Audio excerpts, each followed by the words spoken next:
Vous savez, des fois, on se met à part et puis on cherche la pensée de Dieu, puis réellement, puis la pensée de Dieu, elle est là, complètement là. C'est toute la parole du Seigneur. Toute la parole de Dieu et la pensée de Dieu. De Timothée, je l'ai marqué, il dit que toute écriture est inspirée de Dieu et utile pour enseigner, convaincre, corriger et instruire. Là, la parole du Seigneur. On ne peut pas dire un verset ou l'autre, non, toute la parole de Dieu. Pour aller n'importe quel endroit, Dieu parle. Gloire au Seigneur. Dieu enseigne, Dieu reprend, Dieu exhorte, Dieu encourage. C'est le Dieu que nous avons, gloire au Seigneur. Il est capable de faire ça à travers sa parole. C'est un texte qui est là, puis qu'on va le commenter ensemble. Le psaume 37, verset 5. Recommande ton sort à l'Éternel, mets en lui ta confiance, et il agira. Alors au Seigneur, recommande ton sort. On ne va pas dire, Seigneur, le sort, non, c'est pas le sort. Le sort, quand il est parlé là, c'est ta destinée, tes jours, ton sentier, ton chemin, ce qui est devant toi. Toi, tu ne sais pas, mais c'est devant toi. Recommande ton sort, tes jours à l'Éternel. Mets en lui ta confiance, et il agira. Gloire au Seigneur. Puis c'est la prière, ça, de chacun. On se lève le matin, puis chacun se présente devant Dieu, puis il prie son Sauveur, il prie son Dieu, puis on se présente, et puis on a peut-être tous des manières différentes de prier, hein, mais on se ressemble tous dans la prière. Hein. Seigneur, bénis un tel, je te présente cette journée, tout ça. Et puis Seigneur, je dis Seigneur, mais recommande ton sort à l'Éternel. Ma façon de prier, mon but précis, je dis Seigneur, c'est quoi réellement ce que tu voudrais toi? Puis je me suis penché un peu sur ce que Dieu désire. Et puis il nous l'enseigne la prière. C'est Jésus qui va nous enseigner comment prier. Quelle demande je fais à Dieu le matin? Puis c'est Jacques 4, verset 3 qui dit, vous demandez, vous ne recevez pas parce que vous demandez mal. Mais tout le monde prie le Seigneur dans un sens de recevoir. Et puis c'est pas qu'on demande mal. Tout le monde demande bien. Et puis on est assez intelligent. Saint-Esprit nous rappelle comment demander. Et puis recommande ton sort à l'Éternel. Tes œuvres et tes projets réussiront, le proverbe nous dit. Amen. Savez-vous ce qui est bon, vous? Ce qui est bon pour ma vie? Réellement, je demande à Dieu, Seigneur, bénis-moi dans ce sens-là, dans ce sens-là. Mais réellement, est-ce que je sais réellement ce qui est bon pour ma vie? Puis je pensais, je dis, Seigneur, ce n'est pas ce que j'ai besoin qui est bon, qui est nécessaire. C'est ta volonté à toi. Amen. Parce que toi, tu sais ce qui est bon demain. Tu sais ce qui sera bon pour après-demain. Parce que si tu me donnes quelque chose aujourd'hui, puis que demain, c'est une embûche pour moi, Seigneur, je vais dire, Seigneur, tu m'as donné quelque chose, et puis c'est pas bon. Non. Ce qu'il faut rechercher avant tout, c'est la volonté de Dieu. C'est ses desseins à lui, ses plans à lui. Recommande ton sort à l'Éternel, je veux dire, Seigneur, ce que je veux, c'est ta volonté à toi, qu'elle s'accomplisse. Quoi qu'il se passe, c'est ta volonté que je veux dans ma vie. La volonté de Dieu. Seigneur, je dis, qu'est-ce qui est bon pour moi, je ne sais pas. Et puis, ce que je dois rechercher avant toute chose. Et puis Matthieu 6,10, on la connaît la prière, hein. Père qui es aux cieux, que ton nom soit sanctifié. Hein. On doit sanctifier le nom du Seigneur à travers notre marche, bien sûr. Que ton règne vienne, on aspire à que le Seigneur revienne, ça c'est l'esprit d'époux qui dit je viens. Et que ta volonté se fasse dans le ciel et sur la terre. C'est la volonté de Dieu qu'il nous faut dans notre vie. Et puis Seigneur, j'ai besoin, quand je m'applique à la prière, Seigneur, c'est ta volonté. C'est ta volonté que je veux qu'il s'accomplisse. Vous savez, je pourrais demander à Dieu, moi, allez, du succès dans mon ministère. Seigneur, donne-moi des choses afin que j'accomplisse, et puis tout ça, et puis que je fasse tout ça. Et puis réellement, si ça ne serait pas bon pour moi, et puis que Dieu me donne quelque chose, et puis que demain je monte en orgueil, je vous dis ça entre parenthèses, hein, que je monte en orgueil, est-ce que ça serait bon pour moi? Seigneur, est-ce que ça serait la volonté de Dieu? Non, ce que je veux, c'est la volonté de Dieu. Ce que je veux, c'est ce qui est bon, ce qui est nécessaire pour son œuvre.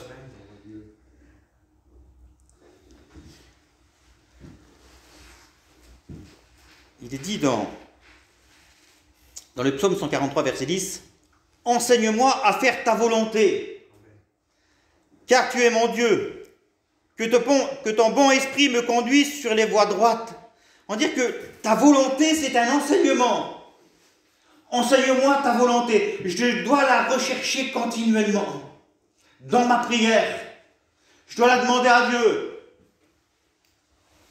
Éphésiens 2:10, il dit que Dieu a préparé des œuvres d'avance afin que nous les pratiquions. Ça, c'est les plans de Dieu. Ça, c'est la volonté de Dieu.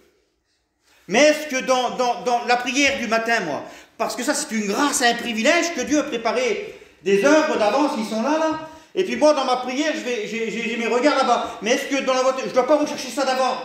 De tout mon cœur, Seigneur, montre-moi ta volonté, montre-moi les œuvres que tu m'as préparées. S'il te plaît, que je ne puisse pas passer à côté de ce que tu veux que je fasse, ta volonté. Parce qu'il dit qu'il a préparé des œuvres. Mais est-ce que le matin, je me lève, Seigneur, je marche comme si de rien n'était. Mais Seigneur, donne-moi à accomplir tes œuvres. La grâce que tu me fais, c'est de ne pas passer à côté. Parce que tu as préparé des œuvres. Tu as préparé quelque chose dans la journée que je fasse. Mais si, Seigneur, je demande mal, si réellement je ne cherche pas ta volonté, parce que ta volonté, c'est que j'accomplisse ton œuvre. Alors tu as dit que tu as préparé des œuvres. Mais Seigneur, si je te demande mal, que je ne demande pas selon ta volonté à toi, est-ce que je ne veux pas passer à côté de ton œuvre? Est-ce que je ne vais pas passer à ce que tu veux que je fasse? Il est bon de prier le Seigneur dans ce sens. Seigneur, je t'en supplie, fais-moi voir ta volonté. Fais-moi voir les œuvres que tu m'as préparées. Fais-moi les voir, Seigneur, dans le sens de ne pas passer à côté. Je ne sais pas si ça vous arrive à vous, mais moi, ça m'est arrivé plein de fois de passer à côté de l'œuvre de Dieu. J'ai vu je me suis aperçu après, Seigneur, j'ai passé à côté. J'aurais dû faire ça à ce moment-là, j'aurais dû dire comme ça. Mais je me suis aperçu, Seigneur, que j'ai passé à côté. J'ai pas vu, j'ai pas fait attention.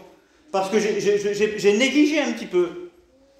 Je me suis pas soucié des œuvres que tu avais préparées d'avance. Dieu a préparé des œuvres à chacun.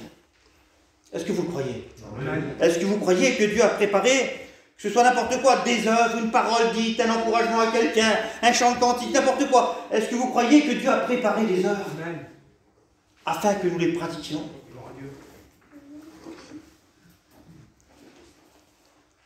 C'est un privilège, une grâce de pouvoir faire l'œuvre du Seigneur, de rechercher son œuvre. On a lu aussi recommande ton sort à l'Éternel et mets en lui ta confiance. Recommander son sort à l'Éternel, recommander son chemin, sa volonté, ses desseins, ses plans, le chemin que nous sommes, chaque matin dans le sens de la prière, et de mettre en lui sa confiance. Seigneur, je prie dans un sens, le mot confiance ne diffère pas avec le mot foi, c'est le même. Dans l'Ancien Testament, il est plus employé dans le mot confiance, mais après, c'est le mot foi qui a pris place. On ne peut pas dire, Seigneur, j'ai la foi, puis dans un sens, ne pas avoir confiance. Et vous savez ce que le mot confiance veut dire? Si quelqu'un me tend la main que je suis en train de me noyer, si je suis sûr qu'il va m'aider, ça c'est la confiance. C'est avoir une pleine confiance.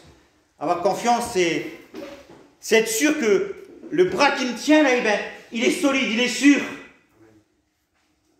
Le chemin où je suis, Seigneur, c'est le véritable chemin. J'ai confiance sur le chemin.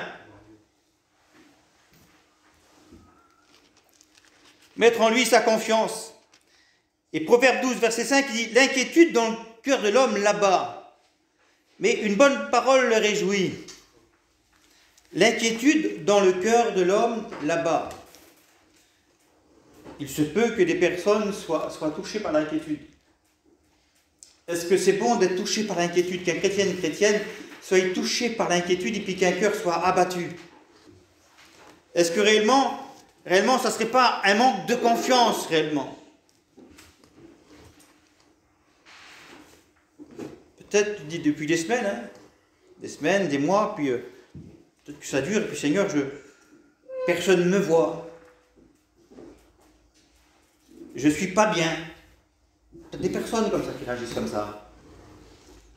C'est inquiet dans leur cœur, ils ne sont pas bien, ils ne sont pas comme ils devraient être, ils ne sont pas comme ils étaient avant. On se laisse conduire, Peut-être que c'est ton cas. Peut-être que tu es inquiet dans ton cœur et puis ça t'abat. Tu es abattu. Tu ne comprends peut-être plus les choses comme tu les comprenais il y a quelques jours en arrière, quelques semaines, quelques mois. C'est plus pareil, c'est devenu trouble. Tu es abattu peut-être. Il dit que l'inquiétude dans le cœur de l'homme ou de la femme là-bas. Vous savez que le manque de confiance peut abattre le cœur de quelqu'un. Le manque de confiance. Ce chemin où nous sommes peut anéantir complètement une vie.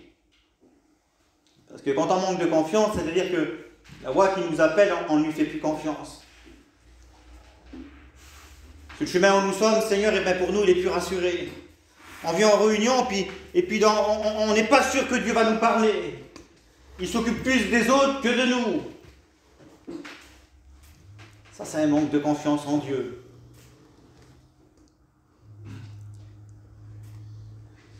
Manque de confiance peut abattre le cœur. Et le Proverbe 17, verset 22 va dire « Un esprit abattu dessèche les os, mais un cœur joyeux est un bon remède. » Et ce qu'il nous faut, mes frères et sœurs, qu'un chrétien, ce qu'est une chrétienne, c'est un cœur joyeux. Parce qu'il sait que son Dieu l'aime, il sait que son Dieu le connaît, il sait que son Dieu le conduit, le dirige, le rend fort. Est-ce que vous le croyez? Amen. Le psaume 42, verset 12 va dire « Pourquoi t'as battu mon âme et j'ai mis tu au-dedans de moi? Pourquoi t'as battu mon âme et j'ai mis tu au-dedans de moi ?» Peut-être que ça ne concerne pas tout le monde. Peut-être. Il y a peut-être des personnes qui sont abattues. Il y a peut-être des personnes en dedans d'eux là, ça gémit. Personne ne l'écoute.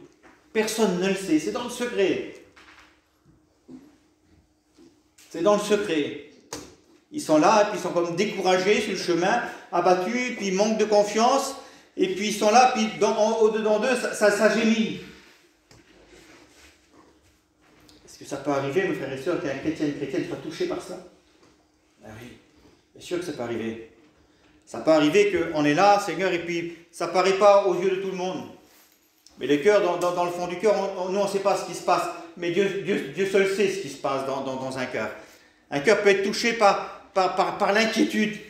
Par Seigneur, et même je suis inquiet parce que j'ai perdu des choses, je ne suis pas à ma place, je ne ressens plus ta présence. Seigneur, j'ai peur pour le lendemain. Il y a des soucis qui s'installent, mais ça abat l'homme, ça abat la femme, ça abat l'homme de Dieu, ça abat la femme de Dieu, le souci. Ça le rend triste. Il perd la joie de son salut. Pourquoi t'as battu mon âme et j'ai mis Dieu au-dedans de moi? La parole de Dieu va continuer. Espère en Dieu. Puis chacun sait ce qui peut abattre ton cœur. Hein? On peut être là, puis Seigneur paraître et avoir un beau sourire, et puis avoir le cœur véritablement abattu.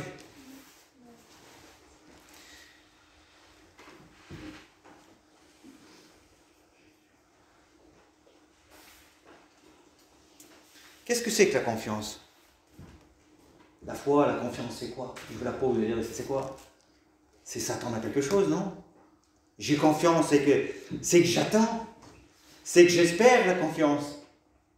La confiance, c'est avoir foi, c'est espérer, c'est attendre avec impatience ce que j'ai demandé, c'est attendre du secours, mais réellement de ne pas rester dans un état là, assis, puis Seigneur, ben, j'espère plus rien.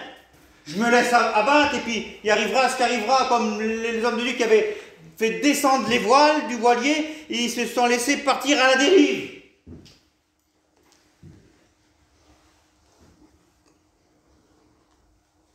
Dieu nous gouverne, frères et sœurs, il nous conduit. Dieu nous dirige.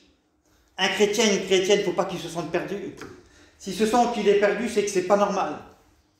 Il doit avoir toujours dans son cœur cette conviction profonde qu'il est conduit, dirigé par Dieu, que Dieu se sert de lui ou d'elle pour faire son œuvre.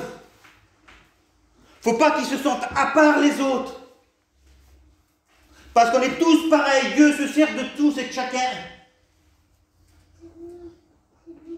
Il y a des personnes qui sont là, inquiets dans un coin tout seuls, qui se sentent tout seuls, abattus, le cœur rabattu. Puis dire, Seigneur, le Seigneur ne sert jamais de moi. Jamais il se sert de moi. Il y a peut-être des personnes, là, on n'est pas nombreux, mais il y a peut-être des personnes qui sont atteintes par cela, qui sont inquiets. Ils sentent, et puis là, ils repartent, ils viennent en réunion, Seigneur, ils mettent des efforts, mais ils repartent tristes. Un cœur toujours triste. Parce qu'ils sentent qu'ils sont comme s'ils ne seraient pas à leur place.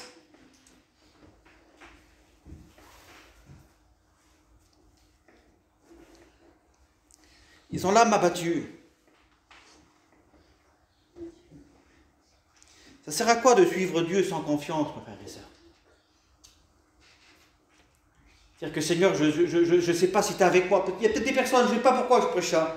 Peut-être même pas mon message, j'ai pris que des textes et puis j'ai rien marqué. Hein, donc, il y a peut-être des personnes qui sont là, puis qui marchent, qui mènent leur vie chrétienne. Ils sont là, ils font des efforts de venir à la réunion, Seigneur, et puis... Mais réellement, ils ne savent pas si Dieu se sert d'eux ou pas. Ils ne savent pas s'ils sont utiles ou pas. Ils ne savent pas s'ils sont à la bonne place ou pas. Ils ne savent pas si Dieu les aime ou pas. Ils doutent, ils n'ont plus confiance. Ils manquent de confiance. Ils croient que Dieu aime plus les autres qu'eux. Ah oui, il y en a qui pensent ça. Hein. Il y en a qui pensent que Dieu fait de la différence dans son amour. Ils préfèrent les prédicateurs parce qu'ils sont au haut de l'estrade. Même pas, moi, je suis assis au fond, je suis faible, je ne fais jamais rien. Et en plus, j'ai le cœur abattu. Je ne comprends plus rien. C'est un manque de confiance que tu as. Il te faut retrouver cette confiance, il te faut retrouver cette foi ferme. Que tu es l'enfant du Seigneur, qui se sert de toi, que tu lui appartiens, qu'il t'aime au-delà de ce que tu imagines. Matthieu 6, 24 va dire, ne vous inquiétez pas du lendemain. Parce que le lendemain aura besoin de lui, hein, chaque jour suffit sa peine. Il y en a qui sont inquiets. Et puis demain, qu'est-ce qui va se passer demain? Ils sont inquiets pour une chose, pour une autre chose. Est-ce que c'est pas là un manque de confiance encore? Et puis on croit que Dieu ne sait pas, que Dieu ne connaît pas. On croit que Dieu sait. Seigneur, il a plus les regards sur moi, qu'il ne m'écoute même plus.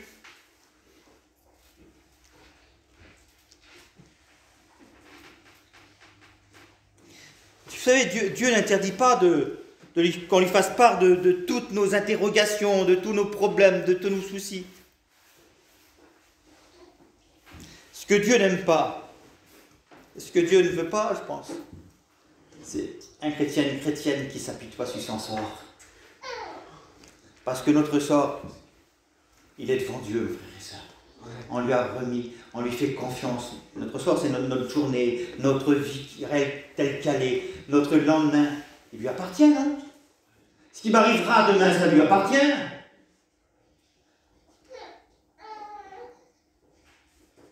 La manière qu'il m'emploie, ça lui appartient. Est-ce que j'ai à craindre, moi, du lendemain? Est-ce que j'ai des doutes à me soucier, Seigneur? Est-ce que tu m'aimes? Est-ce que tu préfères les autres? Est-ce que tu emploies plus les autres que moi?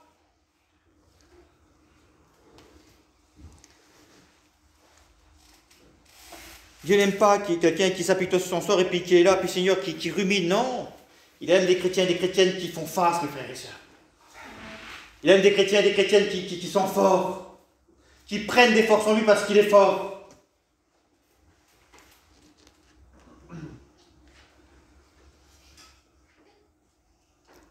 Recommande ton sort, hein, c'est-à-dire remets ta voix, remets ta vie, et confiance en lui. Hein, recommande ton sort, recommande ta journée, recommande ta vie à Dieu. Et confiance en lui, et quoi? On a vu, mes frères et sœurs. Recommande ta journée à l'Éternel, recommande ta vie à l'Éternel, présente-toi devant lui, recherche la pensée de Dieu, recherche sa volonté avant toute chose.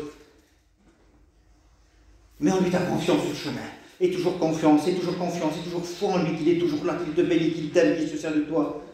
Et quoi, mes frères et sœurs? Et il agira. Ah oui, c'est la parole de Dieu, on ne peut pas la prendre inversée, puis l'autre, puis laisser le reste, non. Seigneur, je recherche ta volonté. Je recherche ta volonté, je recherche ce que tu veux, premièrement. Chassant que tout me sera donné par-dessus. Je recherche ta volonté, ce que tu veux, tes plans, tes desseins. Sans m'inquiéter, sans avoir le cœur, essayer de ne pas avoir ce cœur abattu qui est là, puis qui est un chrétien triste. Non, j'ai la joie de mon salut. Seigneur, je marche sur le chemin de la vérité. J'ai confiance en toi parce que tu me dis que tu es avec moi, que tu te sers de moi, que tu me conduis dans toute la vérité. Je sais qui je suis. Je sais que tu m'aimes, Seigneur. J'ai confiance sur le chemin que je suis avec toi. J'ai confiance parce que tu me tiens par la main, tu me mets la main sur mon épaule. J'ai confiance, Seigneur. Et puis mes prières qui sont là, tout ce que je te demande, Seigneur, tout ce que je te demandais, mes désirs, Seigneur, les plus secrets, ce que j'ai réellement besoin, Seigneur. Eh bien, il va agir, mes frères et sœurs. Il va agir. Voyez-vous qu'on a un Dieu qui agit. Des fois, il met un peu de temps, des fois. Mais au moment voulu, il agit. Et s'il me donne maintenant, puis que c'est pas bon pour moi. Vous savez, il a ouvert la mer en deux. Il n'a pas ouvert la mer en deux quand ils étaient à 50 km. Il aurait pu le faire à 30 km avant, non. Il l'a ouvert quand ils étaient là, au pied devant eux, pour qu'ils voient la grandeur de Dieu se manifester devant eux. Dieu, il a ouvert la mer devant eux. Alors au Seigneur, je termine par un verset que j'ai marqué.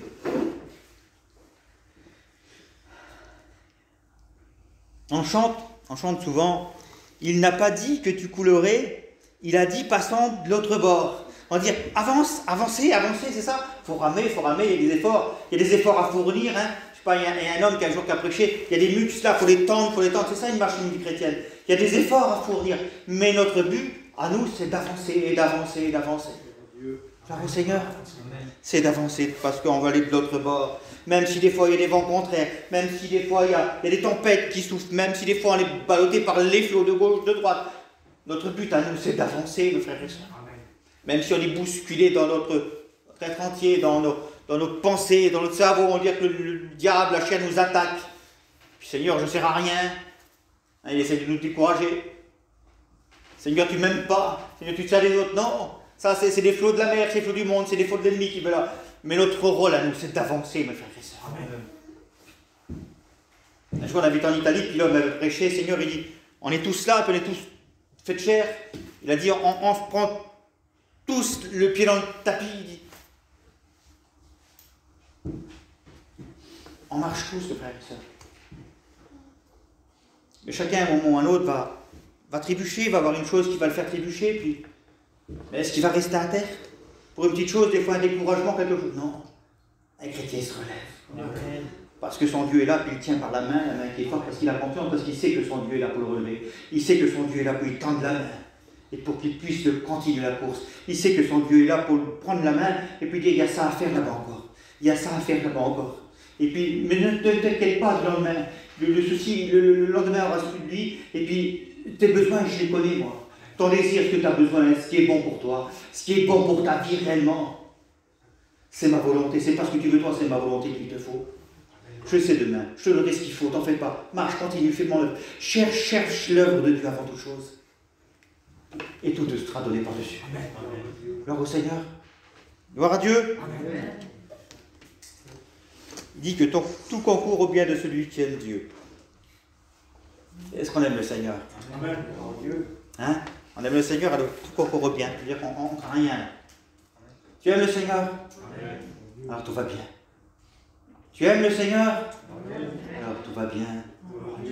Tout concourt au bien de celui qui aime Dieu. Amen. Recherchez le royaume des cieux, sa justice, recherchez la volonté de Dieu. Et tout vous sera donné par-dessus tout. Alors au Seigneur, c'est bon de rechercher sa volonté, c'est bon de travailler pour lui, c'est bon de rechercher son œuvre. C'est bon de rechercher, ben Seigneur, ta volonté. Mais je sais, Seigneur, que tu prends soin de ma vie, Seigneur. J'ai confiance sur le chemin. Tu es là, Seigneur. Ne doute pas sur l'amour de Dieu. Ne dis pas dans ton cœur, eh ben, Seigneur, il peut faire un tel ou un tel. Non. Dieu t'aime. Alors, au Seigneur, Dieu nous aime parce que tu es amour. Alors, au Seigneur, on est un frère, prier le Seigneur. Annick, tu veux prier le Seigneur, hein? Dieu. Seigneur, nous voulons te louer, te rendre gloire et grâce, te remercier pour ta parole qui nous apprend encore, Seigneur Jésus, que tu es toujours là. Tu es toujours là pour nous, Seigneur Jésus, et nous sommes devant toi. Ta volonté est devant nous, Seigneur Jésus, et tu veux que nous l'accomplissions. La Bible nous dit que tu mettras tout en œuvre pour que nous accomplissions cette chose. Seigneur, Viens nous bénir, viens nous aider, Seigneur, à pouvoir atteindre, Seigneur Jésus, ce lieu que tu as prévu pour nous que nous soyons, Seigneur. Donne-nous à faire ta volonté, à garder ta parole dans nos cœurs, car c'est ta parole qui nous conduit, qui nous dirige. L'homme de Dieu dit, ta parole est une lampe à mes pieds, une lumière sur mon sentier. Et combien je veux me laisser éclairer par ta parole, Seigneur. Viens éclairer nos vies, Seigneur. Viens nous donner les directives. Viens ouvrir nos yeux, Seigneur, face à ta volonté, Seigneur, afin que nous la comprenions et que nous la mettons en pratique dans nos cœurs. Bénis-nous, encourage-nous en toi, Seigneur, à travailler encore davantage pour ton œuvre. Nous voulons être actifs, Seigneur. Nous ne voulons pas s'arrêter ni attendre, Seigneur, le beau temps ou le mauvais temps, mais nous voulons s'attendre à toi, car tu es notre Dieu et tu pourvois à chacun de nos besoins, Seigneur, spirituellement avant tout, Fils de Dieu, dans ton œuvre, Seigneur. Alors nous voulons compter sur ta parole. Viens nous bénir, viens nous enrichir de toi, nous enrichir de ta présence, Seigneur, afin de mettre en pratique toutes ces bonnes choses que tu nous as préparées. Bénis-nous ensemble, bénis notre assemblée, bénis tous nos malades, tous ceux qui ont besoin de toi, nous voulons te présenter. Seigneur, tu agis, bénis notre mission, Fils de Dieu, les frères qui la dirigent, Seigneur, bénis-les, donne-leur cette vision spirituelle, éclaire-les, Seigneur, par ta parole, par ton Esprit Saint. Ah, Seigneur, nous voulons te faire confiance, s'appuyer sur toi. Tu es notre rocher, tu es notre forteresse, tu es notre appui, Seigneur. À qui l'autre irions-nous qu'à toi, l'homme de Dieu a dit. Tu as les paroles de la vie. Alors nous voulons rester près de toi pour entendre ces paroles qui viennent du ciel. Viens nous bénir à chacun et que toute la gloire t'en revient, Seigneur. Merci, mon roi. Merci, Jésus.